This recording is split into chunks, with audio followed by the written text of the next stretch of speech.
I don't think hell exists. I happen to believe in life after death, but I don't think it's got a thing to do with reward and punishment. Religion is always in the control business. And that's something people don't really understand. It's in the guilt-producing control business. And if you have heaven as a place where you're rewarded for your goodness and hell as a place where you're punished for your evil, then you sort of have control of the population.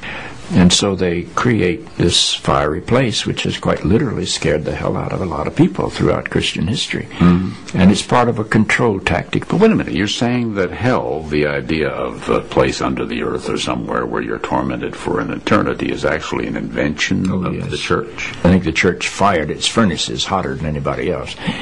But I think there's a sense in most religious life of reward and punishment in some form. The church doesn't like for people to grow up, because you can't control grown-ups. That's why we talk about being born again. When you're born again, you're still a child.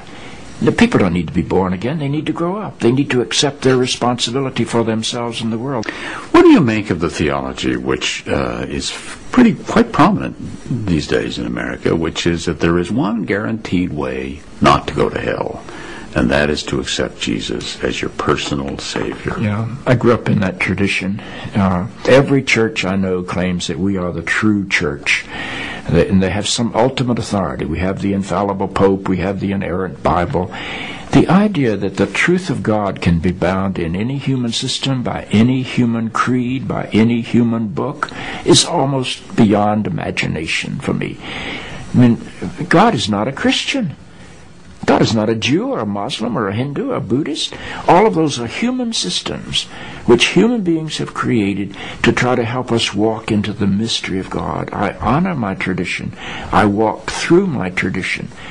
But I don't believe my tradition defines God. I think it only points me to God. You and I are emerging people, not fallen people. Our problem is not that we are born in sin. Our problem is we do not yet know how to achieve being fully human.